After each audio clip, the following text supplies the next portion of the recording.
Alright, good day everyone. So today what we're going to do is we're going to show you how we water our plants. I figured we haven't done a plant care or a carnivorous plant video for quite a while. So now that it's International Carnivorous Plant Day, we're here at our art studio where I keep most of my carnivorous plants. If you know me, I keep carnivorous plants primarily indoors. So I keep them under fluorescent lights or grow lights. And so far they're doing well. So they've been with me for the past 2.5, 3 years already. So in celebration of International Carnivorous Plant Day, we are going to teach you guys how we water our plants. So this one, if you are curious, this is my mini bog garden that I've done. So there's a couple of shrimps in there and some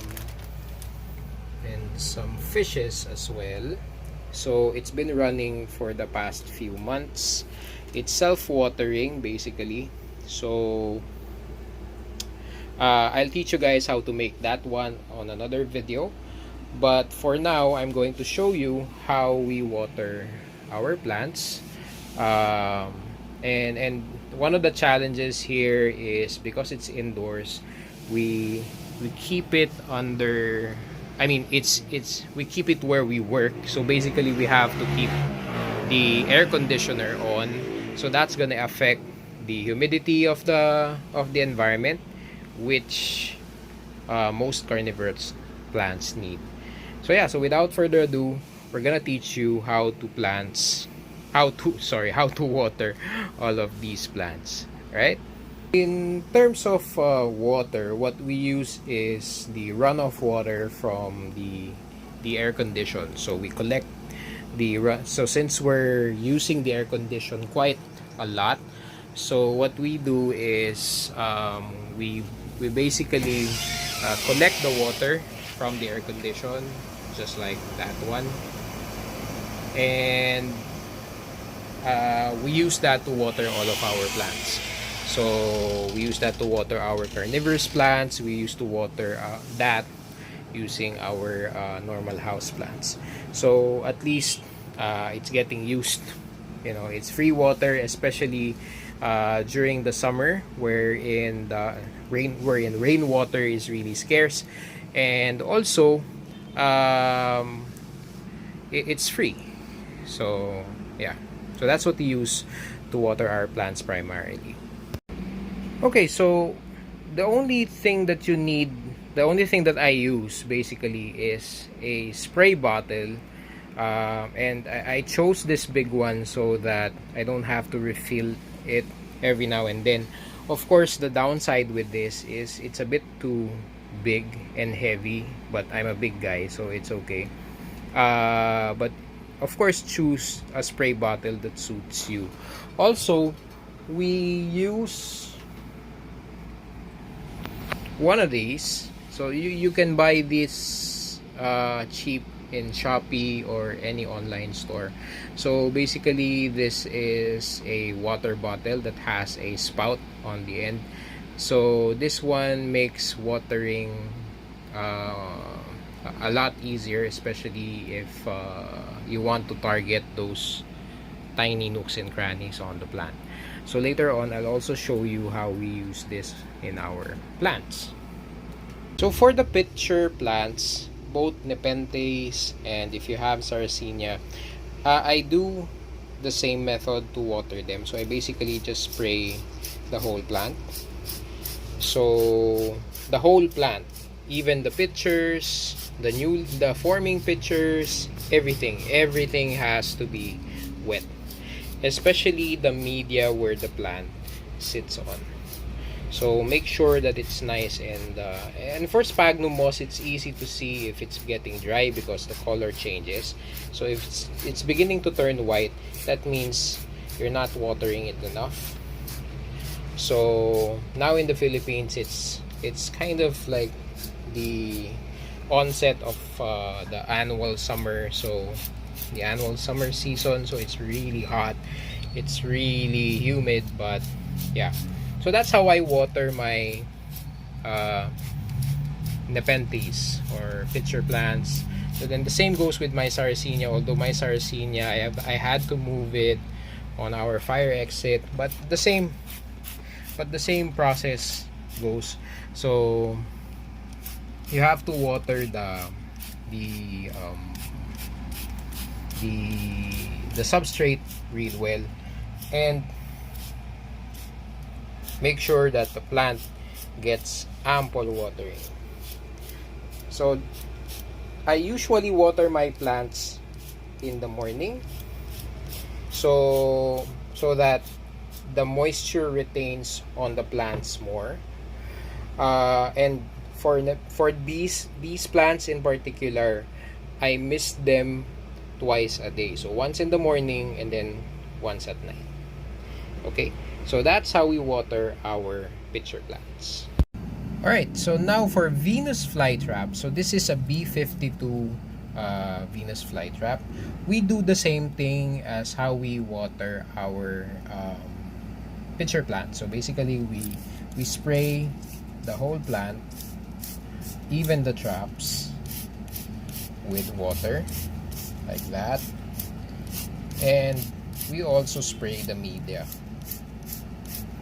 So the reason for doing this is I found that the Venus flytraps that I keep indoors, they do much better with top watering, and in a way it prevents the traps from developing any mites because it gets blown away with the spray, and it doesn't really hurt the traps in any way. So it doesn't cause the traps to close.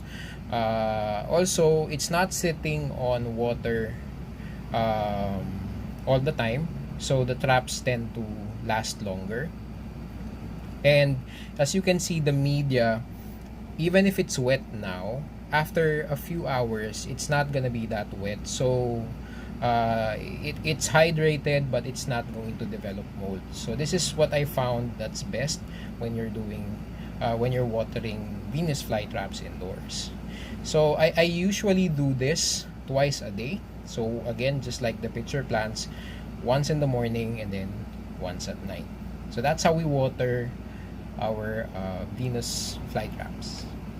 Okay, so this is the Uricularia graminefolia, or Utrix in short. So these are carpeting carnivorous plants, and then they form beautiful small flowers like orchid flowers when they're mature. So when I water them, I usually water the whole plant just like the Venus flytrap. So I just keep the soil wet and just water the whole plant. So again, just like the other carnivorous plants that I have, just like the Venus flytrap, we water them twice a day. So once in the morning and then once at night. Okay, so this is a tropical sundew. So this is a Pingula Agnata. So there's like 3 of them already. So how I water them is basically using the water bottle that I've shown you earlier. I just water the top like so, and just be careful not to hit the plant. So basically that's how I water Pinguiculas. So I do this twice a day now because it's summer, but usually on the monsoon season I only do this once a day. So twice a day now because it's hot, but other than that I do this once a day.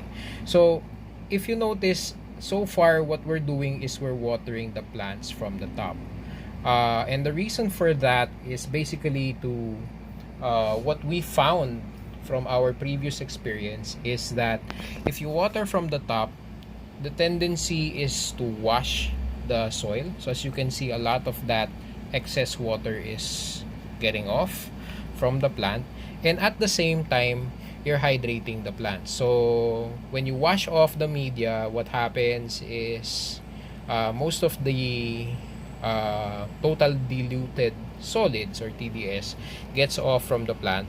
So you're expelling more nutrients from the plant, and at the same time you're hydrating the soil, so it's giving the plant more moisture.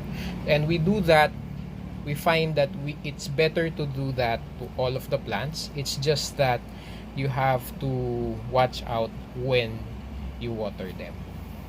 Okay, so that's how we water our pinguiculas or butterworts. Now for sundews. So this is a tropical sundew from Australia. So this is a Drosera ordensis falconeri. So we don't really have different cares for sundews that are temperate and tropical. So we water them the same way. So basically, again, top watering, similar to how we water our butterworts. So for sundews, what we do is we water them from the top, and then taking precaution not to hit the plant. But what we do is we water them from the top, like that.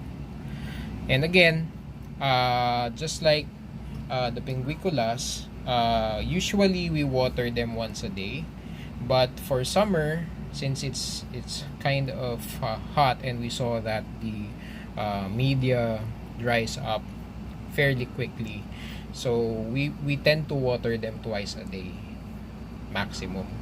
So one indication that you're watering them too much is if at night you'll see that the media is still wet.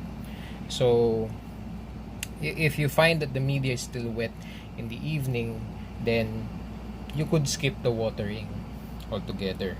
That's for the sundews and for the pinguiculas. But for the Venus flytraps, the pitcher plants, and for the Utricularias that we have there, we water them twice a day. So once in the morning and then once at night. Alright?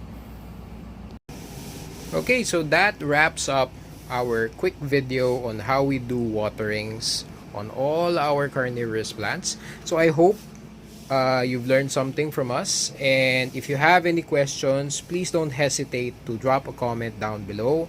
If you haven't done so already, please subscribe to the channel. Please give this video a thumbs up, and thank you guys for watching. This has been the Hobbyist, and I will see you guys soon. Peace.